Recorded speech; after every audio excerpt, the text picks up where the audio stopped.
if you had to put out a Mount Rushmore of your tweets, Oh, what would they be? oh man, nobody has ever asked me that. So I wouldn't even know like where to go. I think okay, my number one would have to be after the Clippers got eliminated. I think this was in the bubble. And I tweeted a video of Woody. It was like Toy Story. It was like Woody, and I think the character's name is Forky. I haven't seen that particular Toy Story. But I said, "Oh, this is Pat Bev giving Pandemic P a pep talk on the way to checkout." And then the fork goes, "I know what your problem is. You're just like me, trash." Throughout my professional life, I have been blessed to come across so many great people that have went on and done greater things since we may have separated in our positions in which we met. Today's guest is known as the Twitter Queen. She is someone that, if you're a sports fan, I would say 99.99% sure you've come across a tweet of hers. She has the ability to get the audience going just by her sense of humor. And that is the one and only Jasmine L. Watkins. Now, y'all may or may not know that Jasmine and I used to work together at ESPN, and not just in the being there at the same time.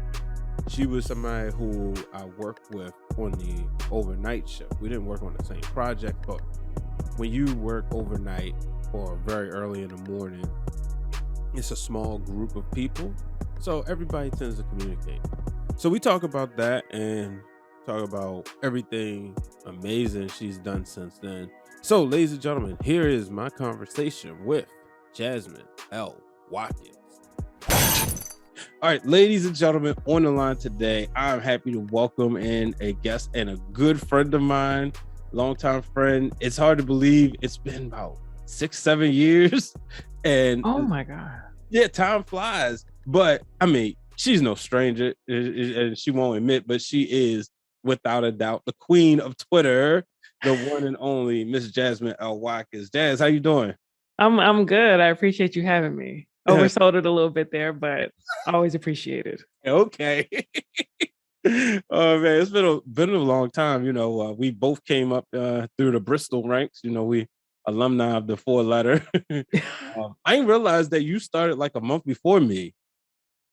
I didn't know that either. I didn't realize it was like that close. Yeah, but I mean, obviously we'll get into that. But one of the things I'm gonna just go right off the bat and say that great LeBron James "I'm Coming Home" video was produced by you. Oh man. That video used to haunt me. Like every day I would log in. I would like come to ESPN, log in, and I would have to make cuts to that video every single day. And there was a 50-50 chance that they might not end up using it. Right. And I think that's why I was like, oh, like I hate doing this much work. It was weeks of work. Yeah. Depending on his like one decision. Yeah, and the thing is, so just I'm gonna go in this all-star rant, right?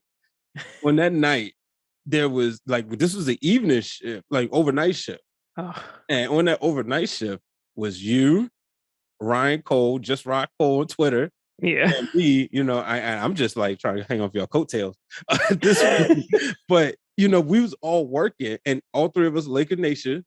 Yeah. And but I remember like during this period, you were kind of like you was focused and locked in. And we obviously go near your station. I was like, oh, okay, cool LeBron video, not knowing what's to come. Now, I gotta ask you this. You being a Lakers fan at that time, because there was there was the conversation. LeBron playing with Kobe, possibly Melo. Also, it's ironic that years later they together now. Yeah. But in 2014, that summer, both of them took meetings. Was you hoping? So when professional and personal comes together, was you hoping LeBron went to the Lakers? I had spent so much time on that video. I'm gonna be honest. I was hoping he would go back to Cleveland. Oh, Like I'm like, no matter what. But part of me, like, I went to Syracuse, so I really wanted Melo on the Lakers. Like all the time. And I know we all joke like about how they all old now, but this is like my dream. Like my guy is on my team finally. So, but yeah, I try to focus on the professional part because it's just that video was just super tedious. yeah, I mean, there's always those projects that you work on and you root for stories. And I don't think a lot of people understand that when you work in sports, you a lot of times will root for a story if you don't have a dog in the race. Yeah, yeah. And I think even when we all were in like screening, we Mhm. all sometimes got caught up in it. And I think the one time I was able to remove myself from the sport is when we had that overnight shift because I'm coming in and it's 2 a.m. in the morning. There's nothing going on. So Yeah. it was just a good time for me to like focus solely on the work, which could be a gift and a curse, I guess. No, that's true. That's true. So we'll get back into that later, but let's start with education. You went to Georgia Southern State University. What Georgia led Southwestern. Huh? Oh, Georgia Georgia Southwestern. Southwestern. I'm looking right at your LinkedIn cheat code. It still messed it up. Thanks for correcting me. But what led you there? I started off at Emory University, and the tuition was crazy. Georgia Southwestern said, if you come here, you can come for free. Like your grades are great, everything. So I just went down there, and it was cool. I like a smaller setting anyway. Oh, okay. Well, so you like a small setting, and you go to Syracuse. Yeah, for grad school, because I'm like, if I do well, if I'm at the top of my class, I know I could go to like a really good grad school. And I was looking at Northwestern, Syracuse, I think a little bit Mizzou, but I was at the top of the Georgia Southwestern class that I graduated in, and that led me to get accepted at Syracuse. Talk about Black excellence. You Now, know, what made you choose Syracuse out of the other three? they had a really good journalism program, but also really good sports communications. The guy who headed that up, he had started the spelling bee being aired on ESPN. He had done all these great things. And from Syracuse, there was this huge, huge pipeline to ESPN.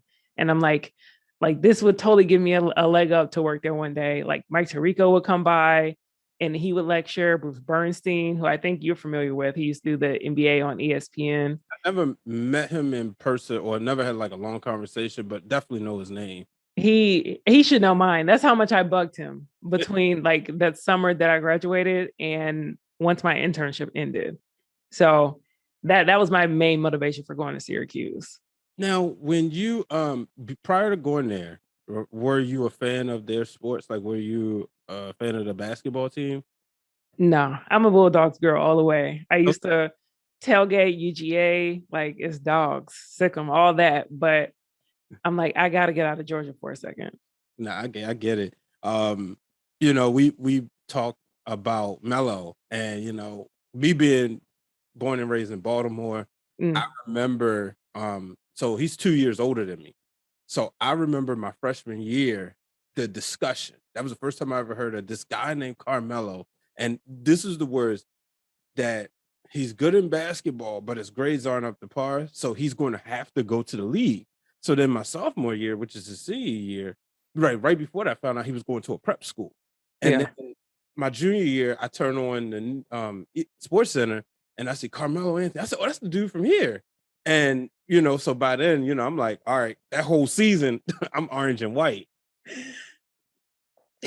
He is an institution up there. Like, got the Carmelo K. Anthony Center. Like, his name ring bells up in them streets. Wow, that's amazing. A lot of people give him a bad rap for so many reasons, which I don't agree with. But I'm biased. Yeah. I was talking to one of my boys about they remember when he was like 15 playing in like local leagues around here with grown men. And you had, you always got the the funders Yeah. who know everybody. And then, you got the old man, the OG's like, oh yeah, that the boy Carmelo Anthony. Let me tell y'all, he a little something. And people who went to these midnight classics didn't know.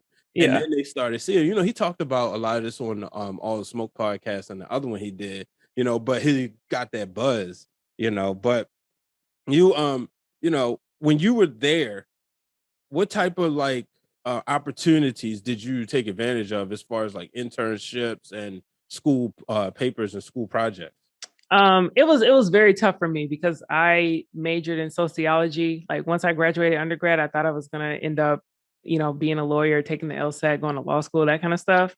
Mhm. And so I switched all of a sudden and I went up to Syracuse, no journalism experience, no nothing. I just knew that I loved sports. And I'm like, can I get on with the newspaper, like the Daily Orange? I know I can write, I'm pretty funny, whatever. And they were like, sure, we'll put you on women's field hockey. And I'm from the South, so I had never even seen field hockey before. But I lucked out because one of the girls on the team was in one of my classes. And I'm like, can I just like hang around you and your teammates? And they kind of took me under their wing. And from there, like I didn't know about field hockey, but at least I could talk like I did. And that's one thing, like I'm always like, you got to take advantage of things that you probably don't want to. So and they were reading, I didn't know this, but at the time they were reading my articles back in Ireland, which is where some of the team was from. And I'm like, that's interesting. Like it's super cool, but I didn't expect it. So So long um before you was the queen of Twitter, you've been international. I mean, I'm sure it's just those players' families, but it's like very cool to know that you're reading this thing that I wrote. I'm just a girl from the South who is like up at night studying this game. So I could act like and so I can ask questions about it too. That was the thing. Yeah. Now, would you say like that's what helped fuel you? Because this is a business that a lot of people feel they can do, right? And you mentioned in undergrad not studying journalism, but picking it up at a master degree level. Would you say that your love of sports is what helped you fuel you to get better?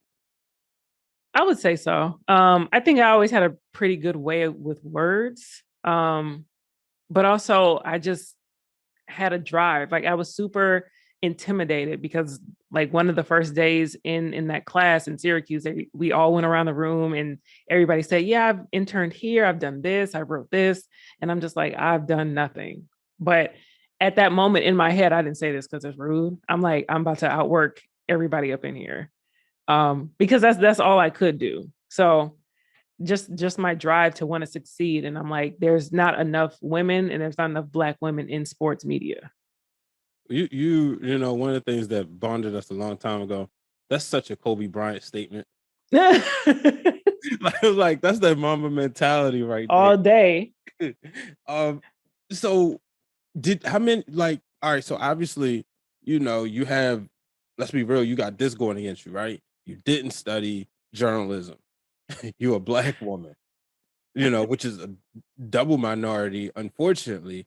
And at this time, it's not cool to put Black people on. Let's call for what it is. Yeah. How much adversity did you have to face? Did you have people constantly doubting you? You mentioned being thrown into field hockey. Did you have people trying to keep the opportunities from the sports that you knew away from you? I would say so. Probably not intentionally, but I knew the girl who she wrote about women's basketball at Syracuse, and she nice girl, but she didn't know the game like I knew the game. And I could tell she wouldn't be able to relate to the players like maybe I could. But that's all I could say about it. Like now it's my job to show you I'm this good at field hockey and I'm going to show you why I should be on basketball or something that I love. And so later on, like it did end up happening where I got switched to women's basketball and I got to write on that. But I want to point out that I try not to think about like who's against me or what I got going against me. I Mhm. just try to focus on what I want to do and what it would take to get there. That makes sense. Now, let's step back a little bit. Where did your love and passion for sports develop? Oh, born in LA. So I just grew up watching Showtime Lakers. Um, I have 2 older brothers. So it's like if you weren't watching sports, you didn't watch the television because they always had a lock on it. Um, I played basketball since before I can remember. Been playing since like from middle school to high school. I played a little bit in college, but the injuries were just too much.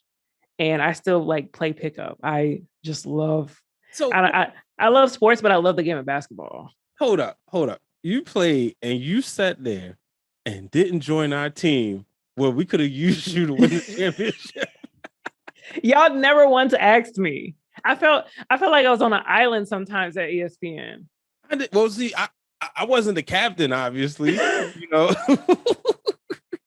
But I didn't I don't even know you played because I never saw you at the open runs. Yeah. First of all, I was on a weird schedule. That's number one. And I could never sleep because I walked into ESPN at 2 a.m. and I came out at 11 a.m. And I'm a morning person. So by the time I'm out, I'm wide awake. And I just and that was summertime. Like I could not sleep. So that was just a tough time for me. But had you guys asked, I would have, balled out on y'all with no hesitation. Lucas, Kalo, DeVry, Corey, and they were the starters. So and I had DeVry? I don't know. I'm blaming all of them. See, I was on the bench. And then Cassius came, and he was able to bring. I think Cassius started on the bench. I mean, he started a few games too, but he was definitely a solid scorer. I would get my 2 points, maybe 3. Cassius swear he Michael out there, but I ain't seen him. Oh man.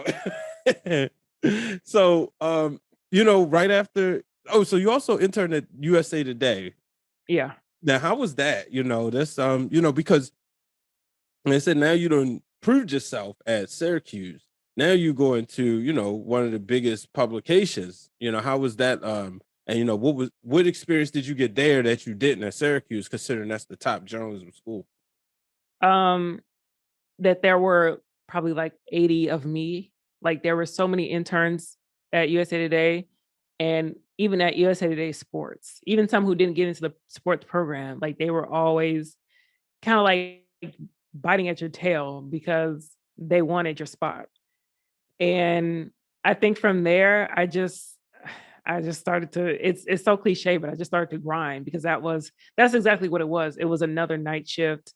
I was working like almost overnight, but that's where I really discovered like my passion for social media because they were launching or had just launched For the Win. Oh, okay. Book your next event with Symphony of Balloons. We offer custom luxury balloon installations for parties, events, grand openings, weddings, gender reveals, and many more. We also offer the 360 photo booth. We want to take your event to the next level. If you're interested in booking with us, please email us at symphonyofballoons@gmail.com. If you're interested in seeing some of our work, follow us on Instagram and Facebook at Symphony of Balloons. We can't wait to partner with you and take your event to the next level. Now, August 2013, you go to Bristol, Connecticut. Now, what was that like? Just the transition to Bristol before we get into the actual, working stuff. The location left a lot to be desired. Did you live in Bristol?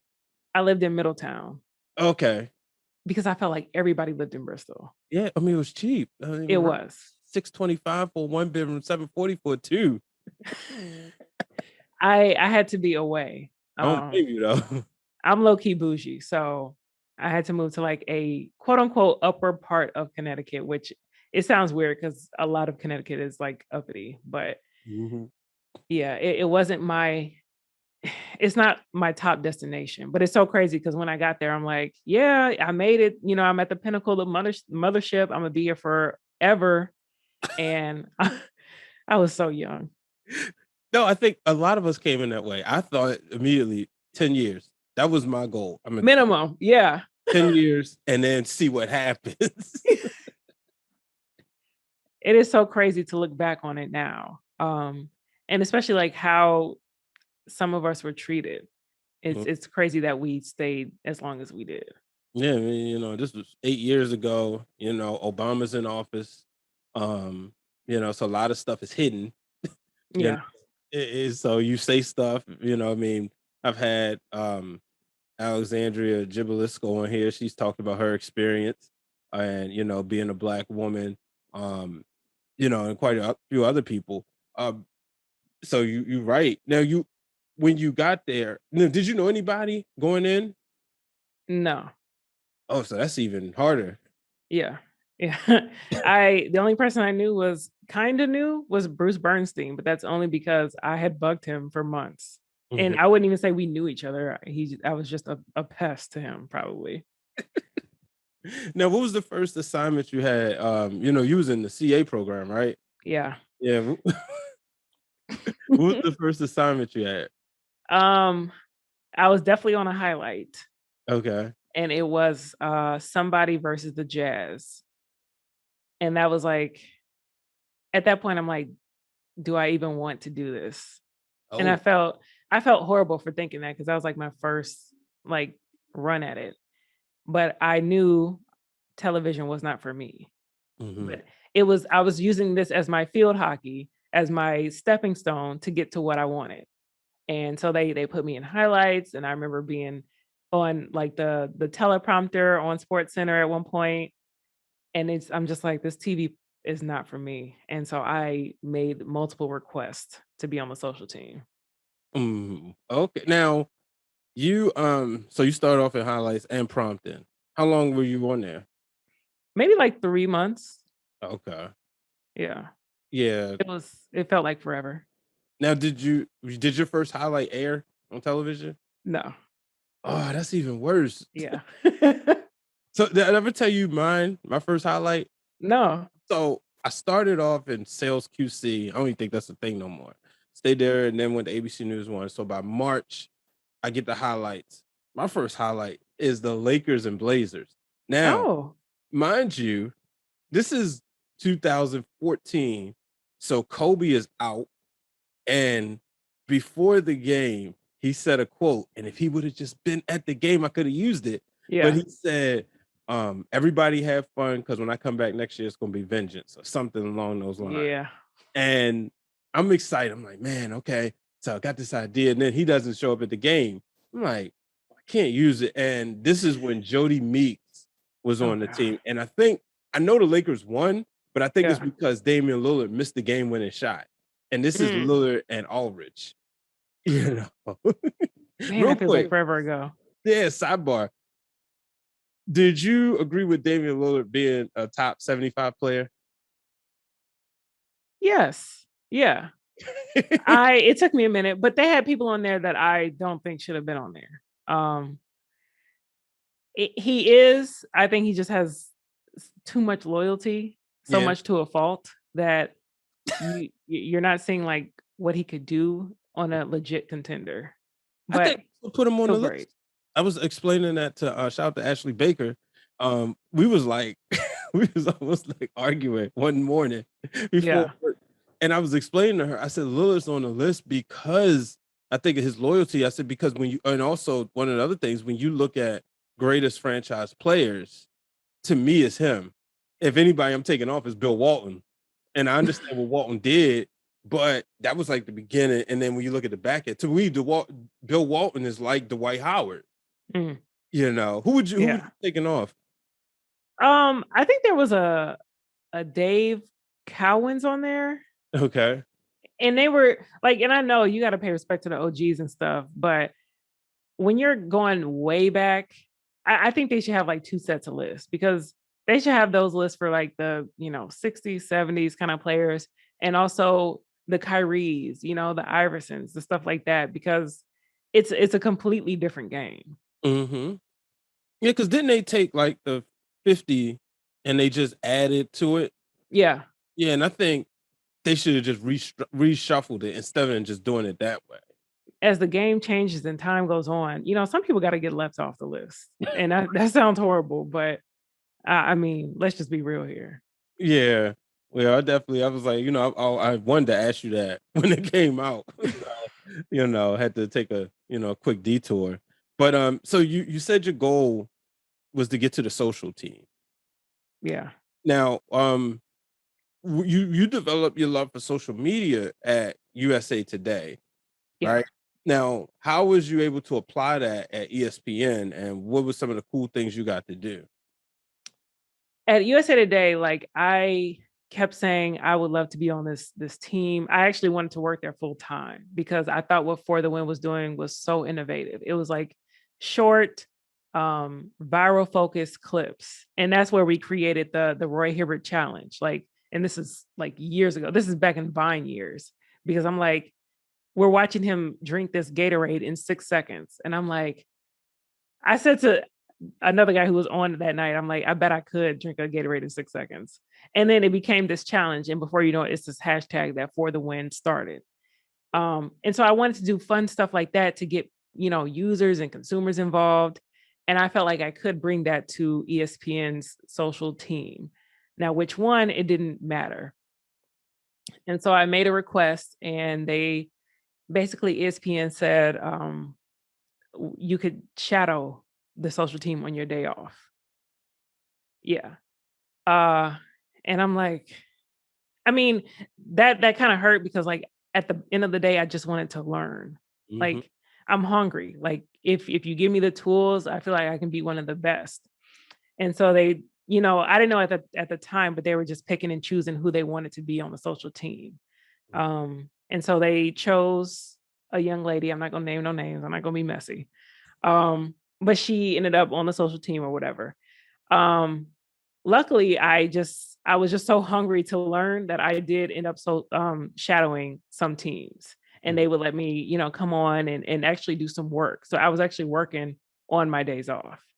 But that's how much I wanted to gain an experience and, just be in this work social environment. Mhm. So obviously ESPN is not high on my list, although it's ironic because they made no qualms about saying that they would like me to come back now. Word. Yeah. They they've reached out at least maybe 6 or 7 times over the past couple years. Wow. And let me shout out Talea, because Shout out to Talia. her and Kayla Johnson, like they are two people who are always like, ESPN is always letting this Black talent slip through their fingers. Mhm. And I remember they had an internal meeting about it after somebody had reached out to me, and they were like, this kind of stuff should never happen. You should have just like groomed her. And yeah. And it was mainly after the talk I had with them, but also after I called one of their Twitter posts out because they had mixed up 2 Chainz with Future. And I'm like, all I said was diversify your social teams. And they don't know that I had sources on the inside. So somebody sent me that screenshot of my tweet in their company Slack. And they were like, oh, this could be a problem. If you diversified your social team, I bet it wouldn't be a problem though. So There, there's a picture of me and one of them, and you'll see. Because I remember when I joined, you were gone by then, but to show people how great Jasmine L. Watkins is, I was able to reach out to you and just kind of get some insight and be prepared, and you didn't have to do that. So, I appreciate that, when I joined, you said, well, this is what you want to watch out for, this is what you can do, XYZ, how long was you on the social team? I probably shadowed them for my last 7 months. I would say I had a shift for maybe like a month and a half on the social team. Yeah. Wow, I just ridiculous. I don't tell people that because I don't know. It's not something I do for praise, but that's how much I wanted to learn about social and sports and how to fuse them together to bring them to a casual consumer. Like you're always gonna have your diehard, oh, I love the Lakers, I want to follow Sports Center. But what gets, somebody who's like, I kind of like sports, but I'm not super into it. What gets them engaged and what gets them coming back? And so I remember shadowing like on Sports Center's Twitter handle. Also didn't get along with that guy. And I'm not gonna say if it was me or him, but who knows. But I shadowed Jamel Hill and Michael Smith's social team. And I remember shadowing a lot of social teams. So when I pitch certain ideas, like I know what to expect. And it's when I pitched this idea to ESPNW that they were like, yes, like come through and work on this project for our social team. And that's all I wanted. Like, and even that I was doing on my off time. Now, and this is while you're working at night? Yes. See, because I was sitting there trying to like, in retrospective, trying to figure out when, because I know there was a couple times, I feel like we might have crossed paths in highlights when I met you, and then but then I was remember when you was working at night, I was on Mike and Mike. Yep. And I remember that. So during that time, so I started that right around the World Cup. Not what?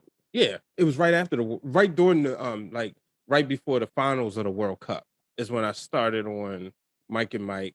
So that's around like June. Mm-hmm. And I'm like, so wait, when did you do social? And so I'm telling you, and that's how this is just like a sidebar. That's how I met Drake when he went up there, because I was supposed to be off them hours because he was in there during the daytime. Mm-hmm. I was shadowing the social team. And every single time people saw me in there, it would be shadowing. Like I would work my 2 a.m. to 11 a.m. shift. I probably wouldn't leave ESPN until maybe 2 or 3 p.m. I promise you, that's all I wanted was to learn. And I don't think the same opportunities are presented to us as they are for other people at ESPN. So anytime a young Black journalist or a young Black student says like, oh, I saw you worked at ESPN, give me your, real spiel about it. I'm going to give you everything I can. Mm-hmm. Take it with a grain of salt because it's one person. But at that point, I urge you to talk to other Black people who have been there. Yeah. Wow. That's so unfortunate. So August 2014, you pulled a power move. You leave us. I didn't tell anybody. No, you didn't. You remember they used to get those banners signed? I'm like, no, I'm not doing that. Like everybody who left, they was like, oh, sign my ESPN banner, I'm leaving. I'm like, you're not gonna know until you know. Yeah, I didn't get one of those either. I remember, coming to work one day. Like, wait, where's Jazz? And like, mind you, so again, because we work, you started, we said 2 a.m. So I got in at 3:30 and worked till 10. It was scheduled till 12, but because Mike and Mike would go off, we ain't had to do nothing, just be available.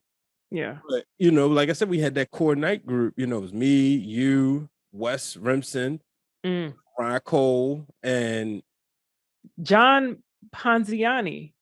Yeah. Yep. I forgot about him. Yeah. He was there. And then, you had people like Kahar who would come in early to do his shift. KB, who never left. Yeah, KB never left. And I think by this time, Cash and Erica and D'Angelo would come in. So, but we had that overnight core, where we would work, and then, you and Ryan would be sitting there having Laker debates. Ryan would literally watch every Laker game at night. And I'd be like, yo, they played like this is summer league. He's like, nah, man, I'm trying to break stuff down. Ryan is another beast. He actually took over my shift once I left. Yeah. So shout out to him, because I know that's not an easy one to be on. It's amazing to see how y'all become megastars. I wouldn't say that. Humble. I'm not when it comes to my friends. So, but y'all become megastars. But when did you know it was time to roll out? um, After I had done this social campaign for ESPNW, Mhm. and I said I would like to be on this team full time, and they said, I mean, do you have experience? And I'm like, look at what we just put out. That's my experience. And this is just a start. And the answer was no. So, and I said, is there any team, whether it be Sports Center or at the time we had Sports Nation or Jamel and Michael Smith, like any team I could be on, social wise. And they were like, no. And that's when I started to look. That's ridiculous. You know what's sad? Um, you and Luis Sanchez, two people Mm, that I know who live and breathe women's sports.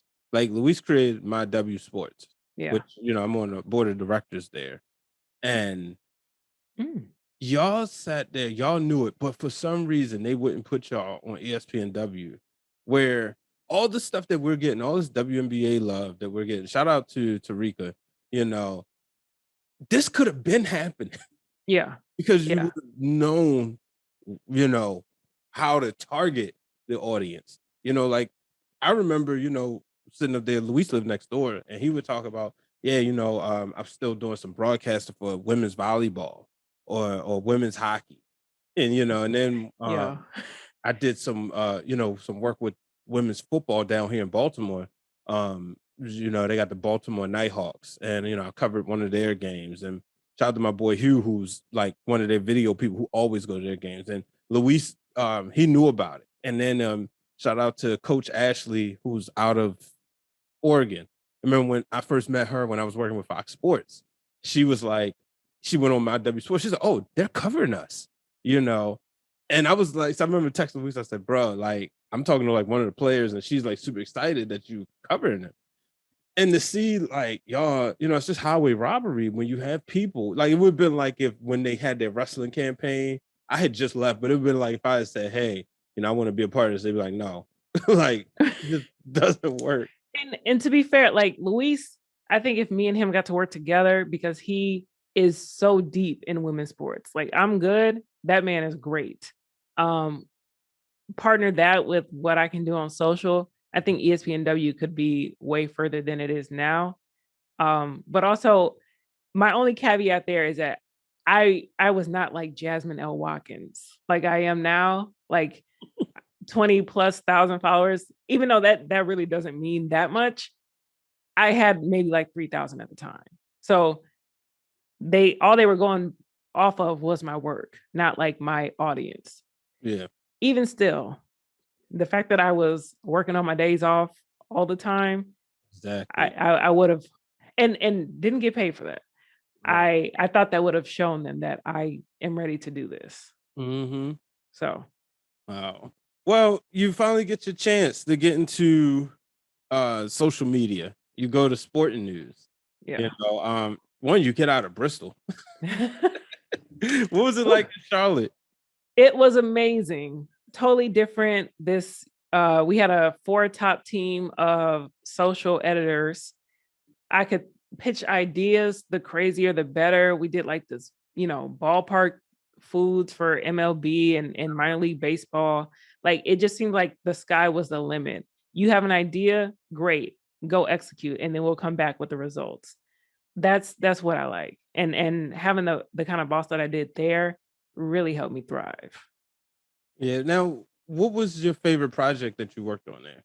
Oh, I would say we did this thing with Dick Vitale um for college basketball, obviously.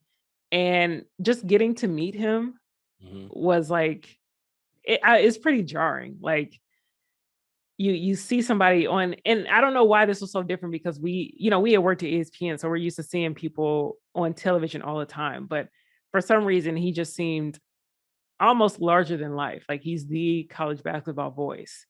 So working a little with him, doing some things for Twitter, Q&As.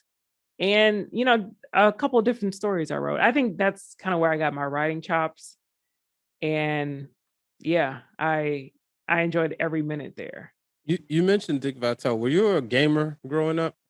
Yes.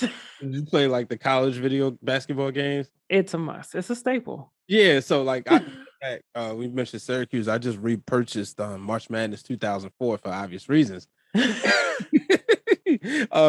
But I asked that because like that's where I was most familiar with Dick Vitale. Obviously, on TV, but because I was Yeah. playing more of the games, and hearing his voice on that game, so I can definitely understand where you're coming from. Where yeah, you see talent every day, and a lot of them you see them in their rise, right? You saw, we saw Maria Taylor when she was, coming up, Yeah. and now to see where is now is incredible. We And saw I Mel Hill, Michael Smith, and I sent her a message and I'm like, I don't like the way they treated you. Wherever you going, just know I'm about to support you. I didn't even know she was about to leave, but she was like, "Thank you. Like I know you guys all know what it's like to work at ESPN." So yeah, it's yeah. amazing, and that's the thing too, where what I do love in like the business for the most part that black people become family.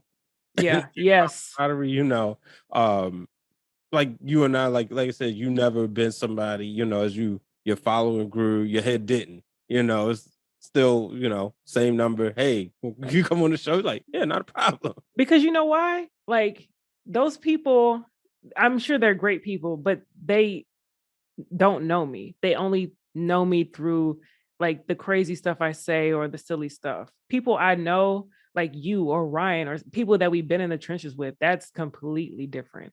You Mhm. need me, I got you. And it's no problem because I know it goes both ways. And I'm always going to try to set somebody up like, oh, you need somebody black for wrestling? Brian's your guy. You need somebody to talk about Lakers who's not a woman? Go talk to Ryan.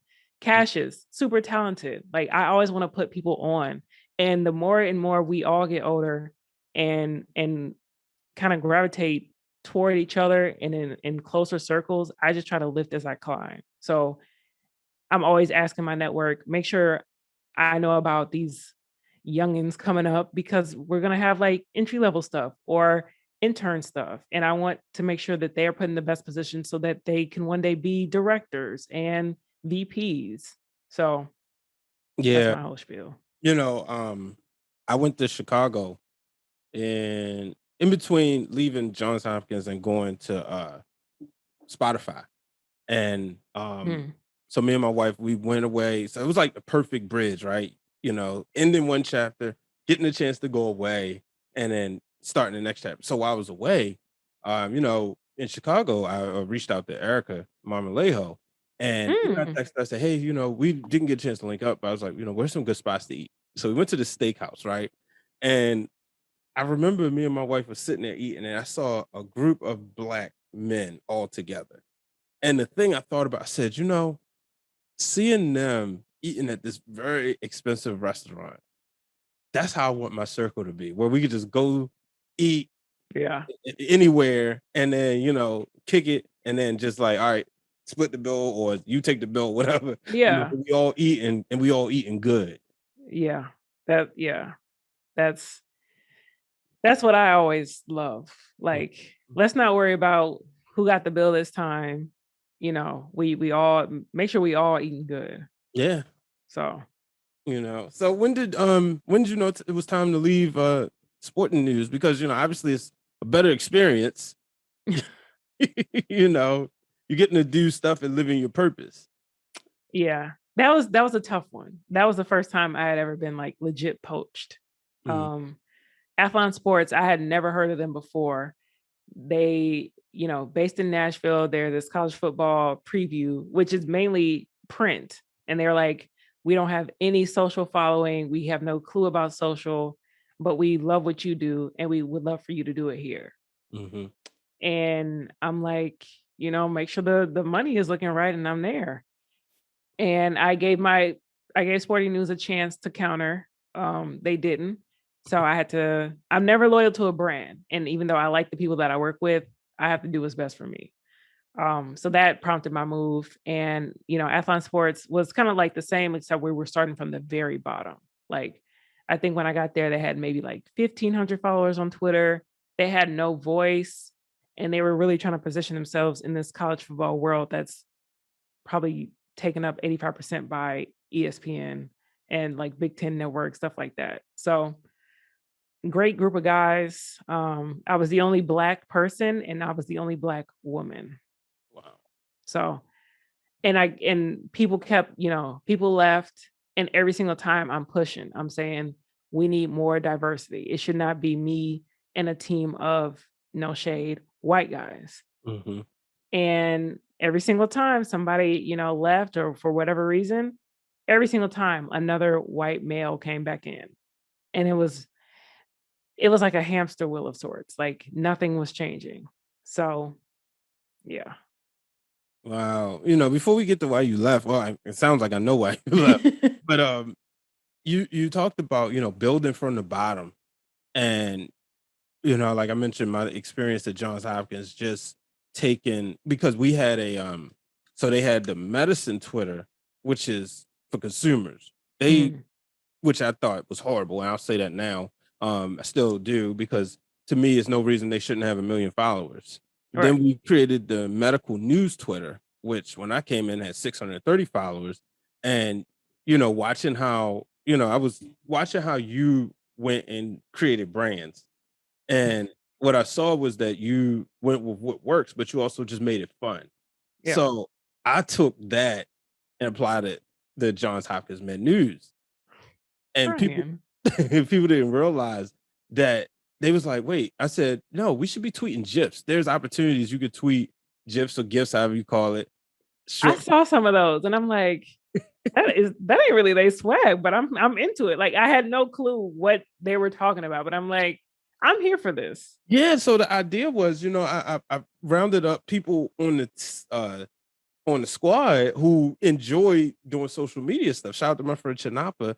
Chinapa is also like, she's always one to tweet a lot of GIFs, right? If there was a science version of Jasmine, that would be Chinapa. And we would go to like different events, and I'm like, look, so I don't necessarily understand the science, but I can tell you this is the strategy. Have fun. Yeah.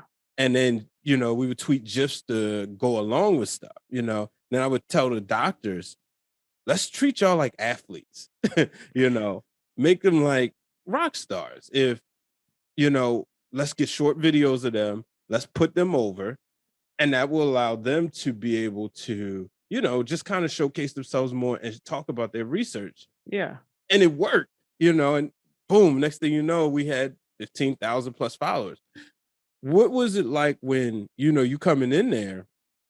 How did you know, like, which direction to take it, and which, essentially, how to create the voice? The first thing I asked, even before I started, I'm like, if this is going to work, you're going to have to trust me. Mhm. And he was like, yeah, I trust you, whatever. And I knew that I wanted this, especially because it's college football. Like, you have to think of who the target audience is. Mhm. Mainly 20s, mainly, white guys, but also it's a pretty diverse crowd. So I wanted it to sound cool, like Barstool, but less douchey. Not as stiff as ESPN. So if I can get like a good mix in the middle of those, I knew I'd be good. And I remember like clipping one, I think Josh Dobbs was at Tennessee at the time, threw a Hail Mary to win the game against Georgia. And I clipped that video and I put up the caption like, come with me, Hail Mary. And I get a message from my boss and he's like, what is this? And da-da-da. Mind you, as he's texting me, this tweet is going crazy. Like within like an hour, it's up to like 5,000 retweets. Mm-hmm. And I'm like, you said you trust me. You gotta like just chill. And he's like, yeah, I don't know if we should be using that. He didn't even know it was like a Tupac lyric. Right. But on Monday, I'm like, here's a play. Right. He didn't understand. Like, I don't know why he felt the need to text me, because like, first of all, it's Saturday and I'm working on a Saturday. Mhm. So kind of like, let me do my thing. But when I got into work on Monday, I'm like, this is, why I did this. It's obviously a Hail Mary. It's a iconic saying, obviously. And this is why it worked, because you're trying to be in the culture, but you for some reason don't want me to speak like the culture. And that's what I mean by trust me. Any brand that brings me in, you have to trust that I kind of know what voice you're going for. It's not always going to be like for the culture, but if you say, come in, you got the keys to the kingdom, I'm going to do what I know best. I want to take a quick minute to talk about mental health. As you all know, we are living in unprecedented times, whether it's the racial pandemic or the COVID-19 pandemic. Well, I want to introduce you to Hope Again Counseling Services, where transformation begins. Hope Again provides help for children, adolescents, adults, family, and couples. So give them a call at 410-698-8442 or visit them on the web at yourhopeagain.com to book your appointment. If you are willing to believe, you will begin to achieve, and ultimately, Hope Again Counseling Services can help you receive all that is meant for you. Wow. Man, well, 5,000 retweets within the time frame. Now, how hard was it to do that, considering you a Georgia girl? It was tough, but for work, for the coin, I put my personal opinions and rooting interests aside. And I think if you work in sports, you have to do that. I make jokes about the Lakers, and I love the Lakers. And it kind of rubs me the wrong way when other people joke about the Lakers, but it's all in good fun. And that's why with Twitter, it's important because it could lead to jobs, but don't take it so seriously. A lot of it is just jokes. Now, was you working when they won the championship? No. Okay, did you purposely take off so you could enjoy it, or? I think I just had it off. And that's another thing. Working in sports, it is very hard, and I feel super guilty taking time off when there are sports happening. Yeah. So I just want to point that out. Nah, I get it. And that's something we have to get out of. I remember I had the flu over Super Bowl weekend, and this was when I was at ESPN, and everybody thought I was lying. And I'm like, come to my house. You'll see I'm on the brink of death. That was the year of a blowout anyway. It didn't matter. They needed one of the 6,000 people at ESPN, and it had to be me. So I don't know, but that's another thing. The hours you have, and that's why I say you have to really want to do this. It's truly difficult. I tell people that all the time. Even from I've done production work on the field, which is more labor intensive, and being there when the Ravens play the Steelers and the calls don't go a certain way, and you just want to throw down equipment and you can't, and goodness knows, I don't know about you, I still don't like overtime. No. And I don't work in sports on a, play-by-play basis, but I still oh man, overtime, because I'm feeling for people who got to cut those highlights, got to go back and backlog, and we ain't want to talk about not having a backlog and having to do it yourself. That was the worst time. I remember the only time you got your own backlogger is if you were on the Super Bowl or NBA Finals. And I think I did backlog for somebody when I first got there. But I always called the backlog, but when it was my turn, you can do all that yourself. Being available PA. Shout out to Megan Triplett, who's we was a lot of times Grizzlies together. Yeah. It's funny. I was at homecoming, and my high school homecoming this past weekend, and I was talking basketball with one of my friends' husband and his homeboy, and he was like, "I'm a Grizzlies fan." I was like, "Oh, well, Megan Triplett, I used to work with her." He's like, "Oh yeah, I definitely know her." I said, "Yeah." I said, "We came up the ranks together." Yeah, she didn't came all the way up. Super, super happy for her. And I remember I interviewed with the Grizzlies for a social director position. Oh yeah? Yeah. Well, yes, but then we got, maybe I was 4 rounds in, and they said I could not tweet like I normally tweet, from my personal account. Why? How? What? Yeah. Like, and he actually gave me a specific example. Like when Kawhi was leaving the Raptors, but he hadn't decided where he was. Well, we all kind of knew, but he didn't decide officially where he was going. Mhm. And he said, nobody from the Grizzlies org, from your own account, you could not say anything about Kawhi. Like you couldn't even mention. And I said, that's crazy because he was not even going to the Grizzlies. Like that wasn't an option. Yeah. But they said you would have to definitely dial down your tweets. Oh no. And I'm like, ooh, Did not gonna be you able to do want it. him on the Lakers? No, I thought that would have been too much. I thought I was the only person. It's nice, but it's too easy. And I think what he did was really help the entire league. Like you have like duos now. And that's what the NBA needs. I mean, I love a good super team, but it's just not fun. I so like I don't like it if it's not my team. I know that's but I don't but like with the Lakers, I love Westbrook. Melo and Westbrook were like up next after Kobe for me. So when that opportunity came, obviously, yeah. And then Anthony Davis I liked him. I remember when he was in New Orleans, that's when I became a huge fan. Mm. And LeBron is LeBron, you know. So, but it's not as easy, which I'm kind of glad they're not blowing teams out because I think it's going to get better as time Yeah. goes along. But yeah, I'm over the super team stuff. Yeah, it's played. It's not like that whole Warriors, what do you call it? Cavaliers thing. Like Mhm. that was boring. And Yeah. when Katie went over there, I'm like, this is like the worst thing to happen to the league. Yep. Yeah, and granted, yeah, he had every right to do it. I get it, but Yeah. I want to see, duos and let's get back to that. And because like one of my favorite years is 2000 because like granted, Mm. as Lakers fans, yeah, we knew Shaq and Kobe like had figured it out.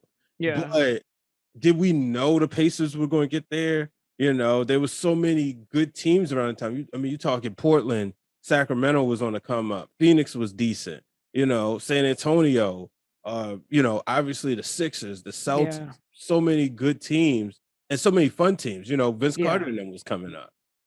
And that's what I like. I love great players, like star players, but I love to see them go against each other. Mhm. And that's what I remember about, like, what is that, 2019? No, 2009. Wow. 2009 when the Lakers were going against the Magic in the finals. And it was like Dwight Howard and his Magic against Kobe and his Lakers. And that's what I love. It's no fun if like this is a horrible example because I didn't win, but like if it's Kobe, Shaq, Peyton, Malone, and it's like what you think is a super team. Yeah. It's crazy because I still believe if Karl Malone wasn't on that team, they would have won. I will go to my grave saying because he's a bad person. It wasn't meant for him to get a championship. You He look got at that bad juju. Yeah. Gary Payton got one. Shaq. Like, come on, I got you. But considering everything we knew what Karl Malone did before and everything he did afterwards, nah, that was the reason. I never thought about that, but that makes perfect sense. Yeah, it's so now you're doing things at Buzzer. You just started there, correct? In May, yeah. Yeah, so how's that going? It's been great. This is my first step into the tech world, like the startup world. And what I love about this company is that they're very intentional about who they hire. And the cap table. So like when they're trying to get new investors, and I don't know how it is in other people's worlds, but where I come from, Black women don't really get a chance to invest. Well, our founder and CEO, Bohan, said, I want to give Taylor Rooks and Rosgo Onwude and Renee Montgomery a chance to invest. And I'm like, that's kind of where you got me, because you're going out of your way to make sure you have a diverse cap table. Other than that, like I think the product is dope. Like the older I get, the more I'm like, I guess kind of getting into my own life or whatever. I don't have time to watch every NBA game or anything like that. So it's a good tool because it'll say, Lakers Spurs heading into OT or 5 minutes left. It's a close game. And right from there, I can watch on my phone. Yeah. And I remember thinking, like when I moved, I was like, man, it would be so great if I had something like this. And, now it's here. Yeah, that's pretty cool. Now you recently started the You Late podcast. When did you decide, like, okay, it's finally time, let the people hear the voice behind the tweets? This podcast morphed from an idea that I had because I wanted to talk to these like Black women who invested. And I was like, I wonder how that made them feel. So I pitched this idea for this like maybe long form podcast where I would talk to, Taylor or KD or whoever and ask them questions about sports and lifestyle and all kinds of stuff.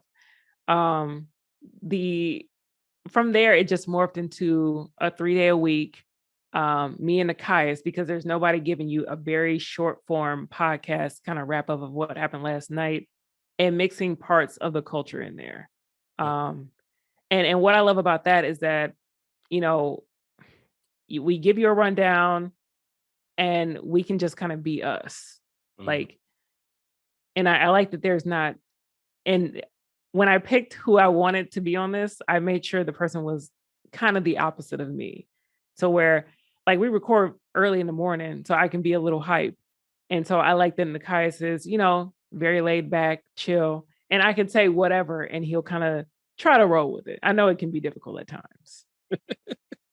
No, it's pretty cool. Definitely want people to subscribe and check it out. Make it a part of their day. I got a way to start your morning. You've put out so many funny tweets. and this, I don't know if you've been asked this question. If you had to put out a Mount Rushmore of your tweets, what would they be? Oh man, nobody has ever asked me that. So I wouldn't even know like where to go. I think, okay, my number one would have to be after the Clippers got eliminated. I think this was in the bubble. And I tweeted a video of Woody. It was like Toy Story. It was like Woody. And I think the character's name is Forky. I haven't seen that particular Toy Story. But I said, oh, this is Pat Bev giving Pandemic P a pep talk on the way to checkout. And then the fork goes, I know what your problem is. You're just like me. Trash. And for some reason, I know it's funny, but I'm like, often when I tweet, I'm usually tweeting because I think it's funny. I never think other people are going to think it's funny. Yeah, I mean, I don't, man, it's hard to even think of tweets that I would like say as like my Mount Rushmore. I think I tweeted one time a Save the Lads dance clip where it's like they're all dancing on the dance floor, and Bianca Lawson's character, she's like, watch me squash this shit. And I said, oh, this is Aaron Rodgers when he sees y'all celebrating with like 30 seconds left. So it's just, I don't know, it's stuff like that I tweeted an Aaron Rodgers thing today, and I can see right now my phone keeps going off. But wait, I'm just notifications on? Huh? You keep like your notifications on? They're not like tailored to like just people you follow or whatever? I do that, but you know what helps me? Like once I see a tweet kind of going crazy, I end up muting it. Okay. But then I feel bad because like my actual friends will comment under it. Yeah. But yeah, it just so happens like I'm looking at TweetDeck and I can see. But yeah, it can get too much at times. Yeah, so. I know the one that you have pinned, Shorts was out of control. Oh, see, and I be forgetting about all of these. I think I tweeted this one that I loved, and it was like somebody had dubbed their voice over Kim Kardashian, but it was them doing like a Mickey Mouse voice. And I was like, everybody's saying Disney World shouldn't reopen so soon. And then I put like Mickey, and I tweeted this video, and it's like, if you would know what it takes to run a business, then you would know, or something like that. And he's like, but you don't. So don't even act like you're about the Disney life. And then that one went crazy. And I'm like, that was just like kind of regular to me. So And it's so crazy because people always ask me like, what do you do? Or like, what goes through your mind? And I'm just like, I have a weird sense of humor. So just always remember when I'm tweeting for myself. And if other people like it, great. We're probably a lot alike. I think that's key. You know, obviously I'm not one to go viral, but God. you know, every now and again I'll have like something. I'll be like, oh, I didn't expect that to do numbers. For instance, right on Yeah. Mania on Tuesday, we talked about spaghetti because we had a pre-show meeting, and during the pre-show meeting, the debate came up: do you serve the spaghetti with the meat on top or mixed in? So naturally, I'm like, we gotta put that on social. I'm gonna just make it real simple, Yeah. put the pictures side by side. Next thing I know, one of my friends from the wrestling community goes, "Uh-oh, this is about to blow the timeline up." Then I look, a lot of people are going in on it. I put it on Facebook, and Facebook is a different audience. Yeah, So now here entirely. church people, everybody. So I said to the guys, I said, y'all done woke the first lady up. Is she coming? You know what scared me at one point is when like the Taylor Rooks and the Joy Taylors and like all these people who I like really admire, when they started following me, that's when I started to get a little too much in my head because I'm like, are they gonna want to see this crap? Because I don't know, but it's working so far. I don't know. Yeah, you guys, you just stay who you are. Clearly, that's why people follow you. Have you had LeBron interact with one of your tweets yet? No, and it's crazy because I've had some ones that involve him go crazy, but nothing. Yeah, I had a Kobe one. Yeah, I was gonna say, I remember that one. Which one was it again? I remember like it being like a big deal to you. Oh I yeah. got excited for you. I said he was talking about the Olympics in LA and he had told the story about his girls playing basketball and because he was the coach and he was like they had won a 4th place trophy and I just said like Kobe has the best response or the best philosophy on trophies and participation because he said take this 4th place trophy because the girls were like, oh, we don't want this, and he was like, no, you take it, you put it right where you can see it. Every day you wake up and you say, this is what I'm never going to win again, and you use that as motivation. So then he quote tweeted that and he's like, if we're not teaching our kids the good and the bad in sports, then what are we really teaching them? And I was just like, oh my God. You couldn't tell me nothing for the rest of that day. Did you frame it? My mom got it laminated and then I'm like, let me just frame this. It's awesome. It's so crazy because I mean, you're a huge Kobe fan yourself. And I'm just like, this dude like elevated my love for the game of basketball. And it's probably why I love basketball so much. So to see him, and he probably, I mean, obviously he did not know me, but just to have him interact and even see my name is just crazy. Yeah. Yeah. Where were you when you found out the news? Luckily, I was pulling into my apartment. I had parked. And I have this weird habit of just like, looking at my phone and while I'm sitting in the car.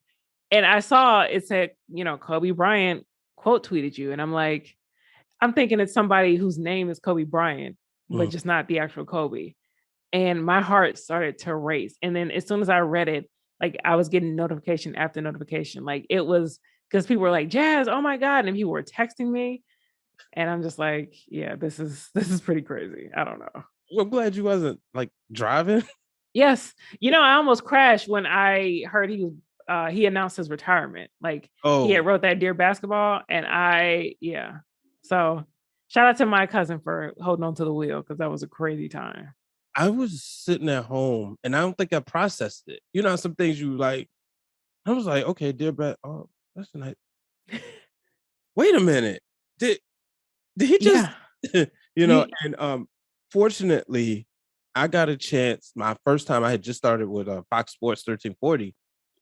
I went to that game in DC, which was the second game after the announcement. It was like I believe it was a Tuesday. And being able to be there was so much media. Like, don't nobody come to Wizards games, and it was so many people there. And I mean, I got to meet Michael Eric Dyson, Dr. Michael Eric Dyson. Oh, snap. And to be honest with you, I didn't realize who he was. What it was is, and I still have this picture in my Google Home. He had a blazer on, but he had the Kobe 24 yellow jersey on.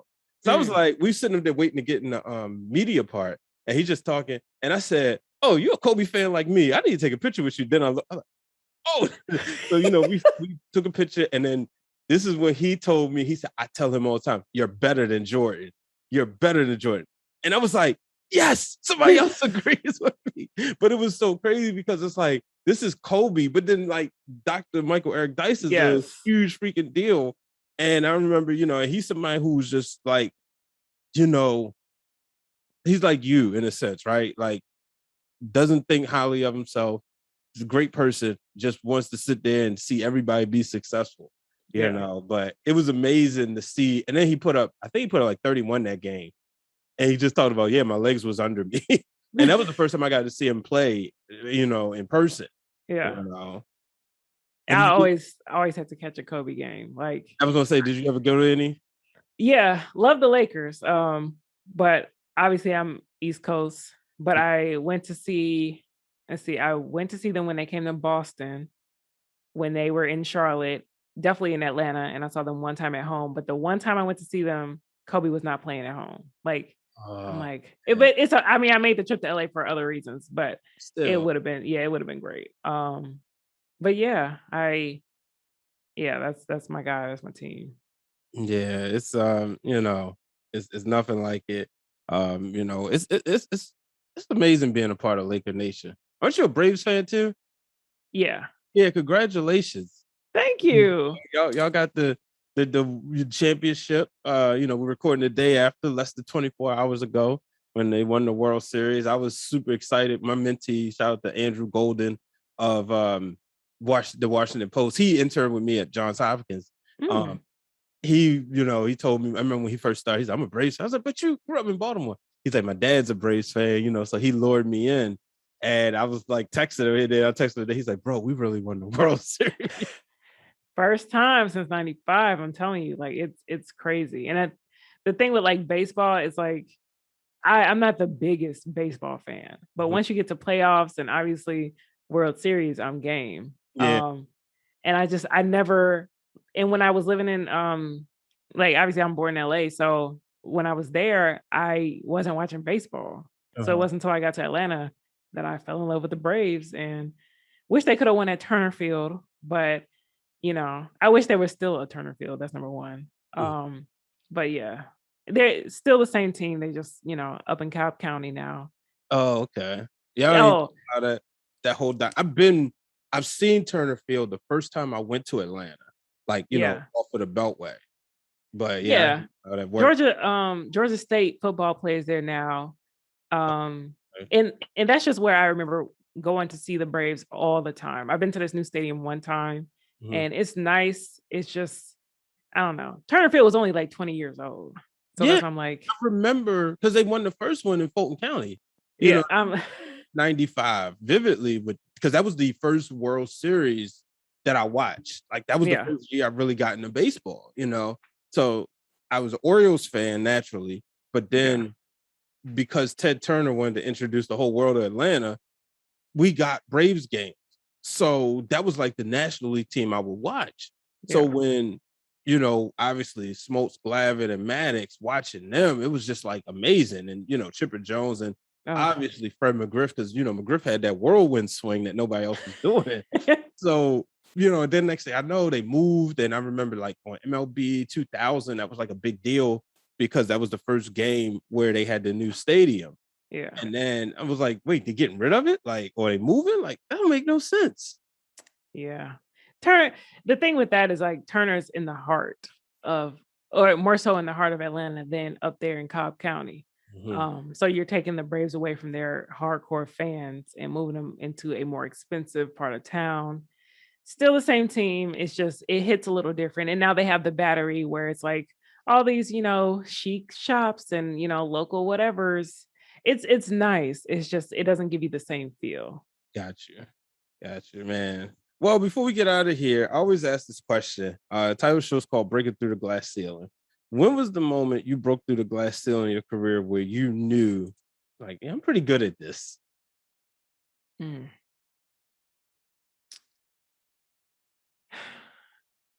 I would say this is a weird answer. I would say when I was freelancing. I was doing some stuff for Converse and Finish Line at the same time. And as I'm working, I get this DM that another company wants to work with me. And so I'm like, maybe this is like my calling. And I felt really down on myself at that time because I was freelancing because it felt like nobody was checking for me. So at that point, I'm just like, let me just put all I got into A, looking for full-time work, but B, seeing how far I could go into this freelancing world. And just seeing that so many different companies maybe didn't have the budget or the headcount to add me to the team, but that they were definitely trying to work with me. That's when I felt like, maybe this is me and I gotta own it. Wow, that's amazing. Well, let the people know I think everybody should know, but where you want to be found. Oh man. Find you and your podcast and all the work that you're doing. If you choose to go down that road and follow me on Twitter, I'm at Jasmine L. Watkins. You can follow my pod at You Late Pod. You can get it on Apple Podcasts, Spotify, wherever you get your podcast at. It's a pretty good listen. Download Buzzer. It's a dope app for sports fans who maybe don't want to watch the full game. Maybe they do. Yeah, it's not hard to find me.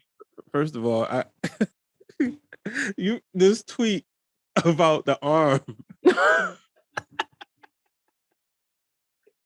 Oh God. This tweet with the arm.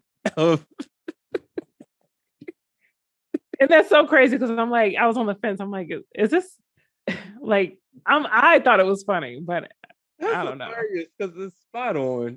Y'all gotta go to Jasmine L. Watkins to see what we talking about. Oh man. Well, Jasmine, I definitely appreciate you coming on. Like I told you, proud of you. Appreciate you. I'm proud of you. I'm proud of us. Thank you. Just everything, and I appreciate your time. Anytime, man. All right, ladies and gentlemen, I hope y'all enjoyed that conversation as much as I did. It was great to catch up with Jasmine. It's been a while since we've actually, held a conversation vocally, because we always text or tweet, but it was really good to catch up with her. I hope y'all was able to take a lot from that conversation that'll help you with anything that you may be going through. Don't let anyone put you in a box.